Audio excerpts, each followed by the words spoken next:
Hi, my name is Jason Rawl. I have Burke Peterson and Ryan Nuis here, and we are going to cover Lochner v. New York. I will cover procedural history, salient facts, and details.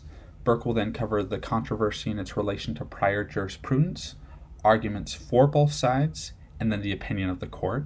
And then Ryan will bring us home with ramifications and the historical and political context. So first off, we're going to cover procedural history. It was initially brought to Oneida County Court in New York. That was a trial court. It was then appealed to the New York State Supreme Court, where they affirmed the initial ruling, and the Court of Appeals of New York, where they also affirmed it. The decision of the lower courts was the defendant, Lochner, wrongfully and unlawfully required and permitted an employee who worked in his bakery to work more than 60 hours in 1 week. This was a law that was put into place where employees of bakeries couldn't work over 60 hours in a week or 10 hours per day. And that was specifically citing that it was for the health of those individuals who worked in bakeries. One thing to also cover here is, and this was something that the Supreme Court brought up when they made their ruling, is it is assumed that the word required means nothing more than the requirement arising from voluntary contract for such labor in excess of the number of hours specified in the statute. So it wasn't that Lochner was forcing his employees to work more, it was that they voluntarily went into that contract and created that contract of work, and they decided to work more. The decision of the Supreme Court was determined on April 17th, 1905. They reversed the lower court's decisions. There were 5 for and 4 who dissented. Justice Peckham wrote the majority opinion. Next, we're going to cover salient facts and details. As I mentioned before, it was Lochner's home bakery where the individual was allowed to work more than 60 hours. This was the second offense against Lochner, so he got a $50 fine, which roughly equates to $1,500 today. His first offense, he actually had to pay a $25 fine.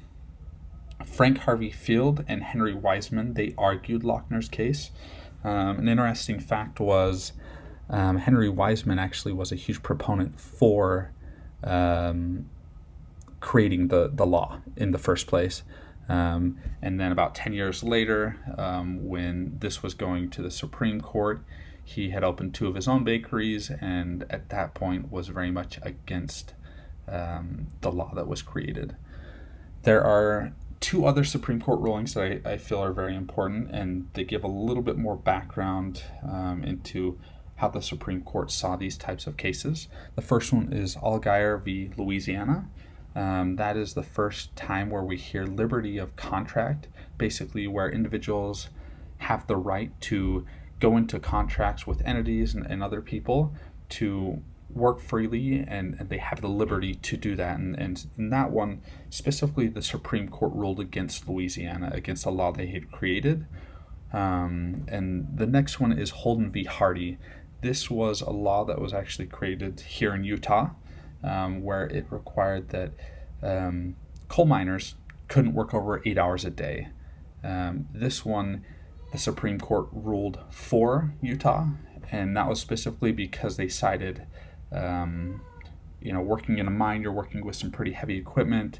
There's a possibility of hurting other individuals that you work with, as well as yourself if you've worked too long and you're getting tired, or different things like that, as well as the health issues that coal miners are going to run into when they work too many hours down in a dark mine. So that now brings us to the controversy and its relation to prior jurisprudence. Elements of jurisprudence. Due process clauses.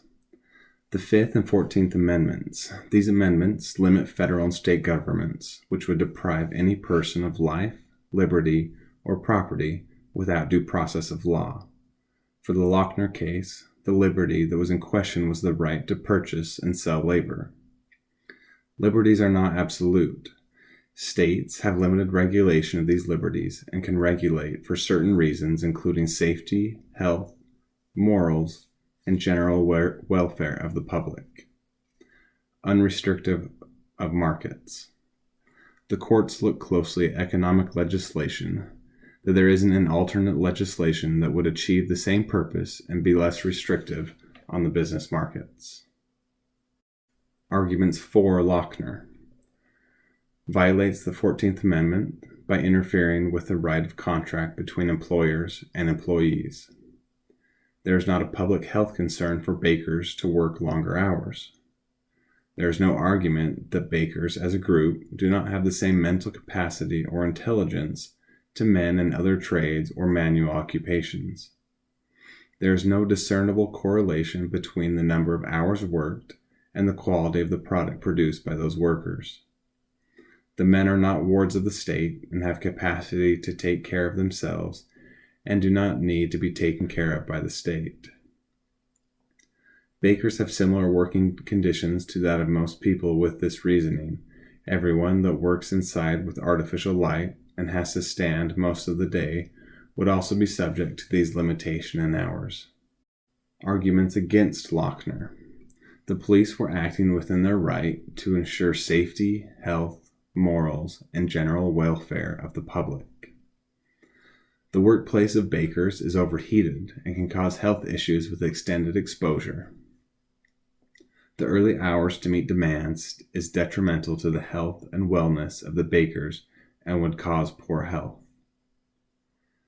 Less cleanliness and unhealthy product may be produced due to exhaustion from working the long hours they were working. Opinion of the court. The Supreme Court ruled 5-4 on the case that the limitation on bakers of working less than 60 hours a week or 10 hours a day as unconstitutional. Justice Rufus Peckham was the one to deliver the opinion. They stated that bakers should be free to contract hours as they wish, that the bakers had the intelligence and capacity similar to those of other men in similar occupations but did not have this limit imposed on them. The court viewed that this was an issue of labor laws imposed on these businesses and that was in no way a public health and safety issue. Therefore, the state stepping in for the safety, health, morals, and general welfare of the public was unconstitutional. The trade of a baker is not an unhealthy one, to the point that the health of bakers is jeopardized. They may not be the healthiest trade as a whole, but they were better off than many other trades, and the occupations more or less affect the health of those in them. The job of a baker did not pose the same health problems as those similar to workers in the mining industry or the like, and were therefore not subject to this limitation of hours. There was no common understanding that the trade of a baker was unhealthy. Overall, the issue was viewed as a labor law issue, and the point of there being health issues was not applicable and deemed unconstitutional. All right, let's discuss some of the ramifications from the Lochner v. New York case. So the Lochner era is considered to have been from 1897 to 1937, and the Supreme Court made it a common practice to strike down economic regulations adopted by a state based on the court's own notions of the most appropriate means for how they implement considered policies. So they did this by using its interpretation of substantive due process to strike down laws held to be infringing on the economic liberty or private contract rights. So once it was decided to reverse the Lochner case, there was also a shift in the governmental power regarding regulation of commerce. The U.S. Supreme Court's role in this actually ended up limiting policing powers by the federal government, and this created a loosely regulated economy. So during the Lochner era, the Supreme Court was seen as one playing a judicially activist but also politically conservative role. And this was due to the Supreme Court sometimes invalidating state and federal legislation that limited the free market, such as laws of minimum wage, child labor, and banking regulations.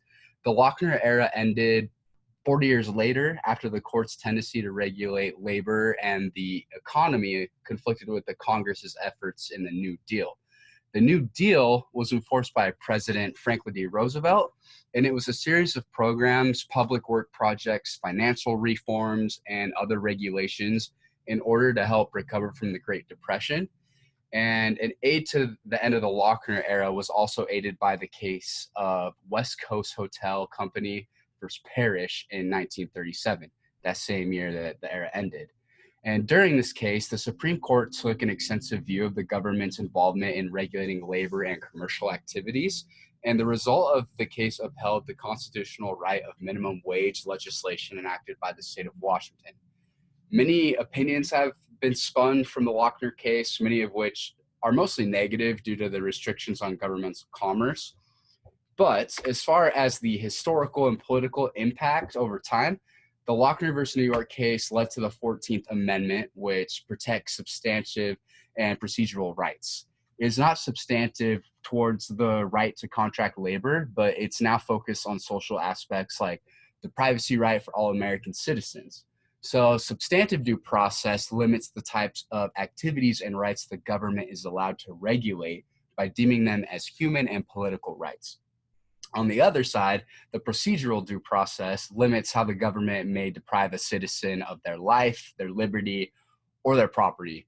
And this had led to the court protecting the right to contract and the rights to privacy, which is what we as American citizens covet. We really want our privacy. So in conclusion, the Lochner versus New York case has established a baseline of our fundamental human rights in the United States of America, and it still has a lasting impact that still affects all of us today. So thank you guys for watching and hope you guys learned a lot more. Thanks.